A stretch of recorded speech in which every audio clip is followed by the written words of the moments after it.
सोचो तुमने अभी अभी एक गरम गरम रोटी खाई है, लेकिन क्या तुम जानते हो वो रोटी तुम्हारे पेट के अंदर जाकर एग्जैक्टली करती क्या है? आओ स्टेप बाय स्टेप देखते हैं रोटी का डाइजेशन कैसे होता है। देखो, जैसे ही तुम रोटी को मुंह में डालते हो तो डाइजेशन शुरू हो जाता है। दांत उसे छोटे छोटे टुकड़ों में तोड़ते हैं, इसे मैकेनिकल डाइजेशन कहते हैं।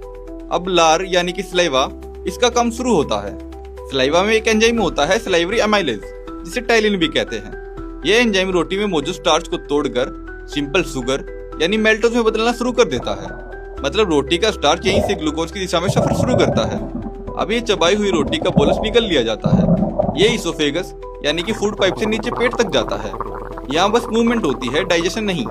इस मूवमेंट को कहते हैं पेरिस्टाल्सिस मूवमेंट, जो खाना नीचे पुश करती है। अब रोटी पहुंचती है पेट में। यहाँ पर मिलता है गैस्ट्रिक जूस, जिसमें होता है HCl यानी कि हाइड्रोक्लोरिक एसिड, और साथ में होता है पेप्सिन एंजाइम। यहाँ एसिड होता है, इसलिए सलाइवरी अमाइलेज काम करना बंद कर देती है। अब पेट का पेप्सिन रोटी में मौजूद प्रोटीन यानी ग्लूटेन को छोटे छोटे पेप्टाइड चेन्स में तोड़ता है और पेट इसे एक सेमी लिक्विड में बदल देता है। इसे कहते हैं काइम, यानी कि जो ये आपको पेस्ट जैसा दिखाई दे रहा है यही होता है काइम। अब ये काइम धीरे धीरे छोटी आंत में भेज दिया जाता है। अब छोटी आंत में होता है रोटी का असली डाइजेशन। यहाँ पैनक्रियास से आता है पैनक्रियाटिक जूस, जिसमें एंजाइम होता है पैनक्रियाटिक अमाइलेज। ये बचा हुआ स्टार्च को पूरी तरह तोड़ देता है। छोटी आंत की दीवार पर लगे एंजाइम्स माल्टेज, सुक्रेज और लैक्टेज इन कॉम्प्लेक्स शुगर्स को सिंपल ग्लूकोज में बदल देते हैं। रोटी का प्रोटीन भी यहाँ पेप्टिडेज एंजाइम से टूटकर अमीनो एसिड बन जाता है।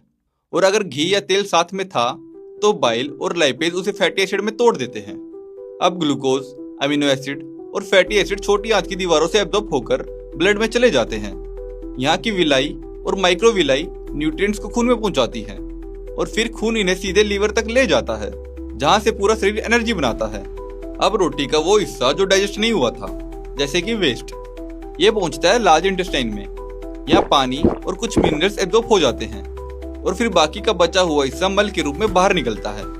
यानी कि जो रोटी तुमने खाई थी उसका स्टार्च एनर्जी में बदल गया, प्रोटीन बॉडी रिपेयर में, फैट एनर्जी स्टोरेज में, और फाइबर ने डाइजेशन को स्मूथ किया।